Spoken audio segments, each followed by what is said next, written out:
বলেন আপনি ট্যাগ দিয়ে দিয়েছেন নাম্বার আতুর ঘর আপনি এনসিপির সাথে কিভাবে উত্তর দেন না পোর্ট নিয়ে করিডোর নিয়ে কোনো কথা বলেছেন আপনি কিভাবে কথা বলেছেন আপনি কিভাবে স্বাধীনতা ট্যাগ দিয়ে দিলেন ওহো হ্যাঁ আমরা দেখেছি আপনি এটা বলেন আপনারা গিয়ে তো জামাত শিবিরের মঞ্চে গিয়ে তো তাদের রাজনীতির প্রশংসা করেছেন আপনাদের নেতা করেছে আপনারা সবকিছুতে জামাত শিবিরকে টেনে নিয়ে এসে একসাথে কথা বলছেন মঞ্চে জামাত শিবিরের যে রাজনীতির জায়গা দাঁড়ান জামাত শিবিরের যে রাজনীতির জায়গা জামাত শিবিরকে বাংলাদেশে স্বাধীনতার পরে কারা এনেছে আমি সেই বিতর্কে যাব না মানে সে তো এক্সিস্টিং একটা দল আপনি তো এক্সিস্টিং দল ফ্যাসিবাদ বিরোধী আমলের সময়ে তারা যুদ্ধ করেছে লড়াই করেছে তো তাকে আপনি এই জায়গাটা অস্বীকার করে ফেলে দিবেন কেন না না আমি তো সেটা তাকে আমরা বারবার বলছি এই দলটিকে মুক্তিযুদ্ধ প্রসঙ্গে আপনি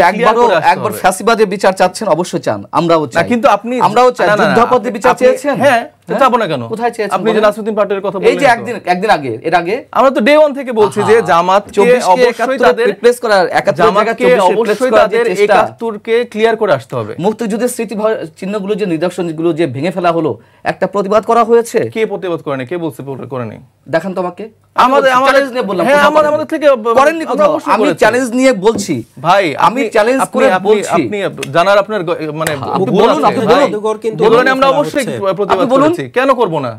আপনারা কি আমাদেরকে মনে করছেন 32 নম্বর কি আওয়ামী লীগের সম্পত্তি ছিল 32 কার সম্পত্তি 32 কিসের সম্পত্তি এখানে কি ইতিহাসের সম্পত্তি এখানে কি এনসিপি ভেঙেছে মুক্তিযুদ্ধের সম্পত্তি এখানে কি এনসিপি ভেঙেছে আমি যদি বলি হ্যাঁ কিভাবে বলেন হাসান আব্দুল্লাহ ওই দিন 5 ফেব্রুয়ারি স্ট্যাটাস দিল ফ্যাসিবাদের আতুর ঘর গুড়িয়ে দেওয়া হবে আপনাদের ছাত্র উপদেষ্টা দুই প্রতিনিধি আসিফ মাহমুদ সাজিব ভুইয়া 32 নম্বর কিসের সিম্বল বলেন আমাদের মুক্তিযুদ্ধের স্মৃতি সিম্বল কিভাবে মানে হয়েছে ওই মুজিবের বাসা কিভাবে মুক্তিযুদ্ধের শেখ মুজিবের বাসা ওইখান থেকে হয়েছে তো কিভাবে ওইখান থেকে সারা দেশের বাংলাদেশের মানুষ মুক্তিযুদ্ধ করলো শহীদ প্রেসিডেন্ট জিয়া রহমান কি 32 নম্বর বাসায় বসে বসে স্বাধীনতা ঘোষণা দিল শুনুন এইসব তর্ক আপনার সাথে আমি করব না আপনাদের কাছে আপনি যদি বলেন আপনি ট্যাগ দিয়ে দিয়েছেন নাম্বার আতুর ঘর এবং এই জায়গাটাকে আপনারা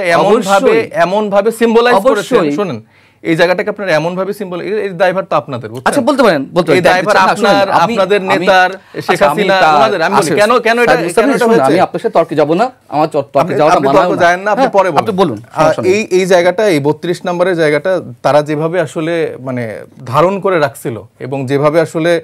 মানে সবকিছুর ঊর্ধ্বে রেখে দিছিল এটা মানুষের একটা তো ক্ষোভের জায়গা তৈরি হয়েছে 17 বছর ধরে হাসিনা যেই পরিমাণ পাপ যে পরিমাণ অন্যায় করছে যে পরিমাণ মানুষকে গুম খুন করছে না না আমি বলছি কে দিয়েছে আমি এনসিপি ভেঙেছে কেন আমি কিন্তু কোট আচ্ছা আমি কথা বলছি কে উস্কানি দিয়েছে কে বলেছে ফেসবুক স্ট্যাটাসে আপনি সেখান থেকে ঘুরে এখন পরে কি আসলেন ও এটা তো ফ্যাসিবাদের দোষ মানে আতুর ঘর না এইসব এনসিপি তখন গঠনও হয় নাই ভাই এনসিপি গঠন এনসিপি নেতা দিয়েছে তো এখন কোন আমি বলি কোন ইন্ডিভিজুয়াল যদি এখন সেটা বলে সেটা পুরো আপনি এনসিপির দায় দিতে পারেন আর এনসিপির তখন কোন রাজনৈতিক দল হয়নি আগে আমি বলিনি এখন 17 বছর ধরে যেই মানুষটা এত পাপ কাজ করলো এত গুম খুন করলো এত তার বিচার করুন এত পরিবারকে আপত্তি নেই তো ভাই সবকিছু কি আপনি বিচার দিতে করতে পারবেন এত মানুষের আপনার ফ্যামিলি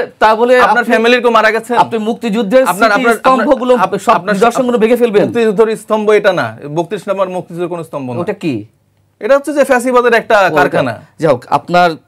সাথে আমার তর্কে যাওয়াটা বোধহয় মানায় না আমি যেতে চাই না সেটা আমারও মানে না মানে এখন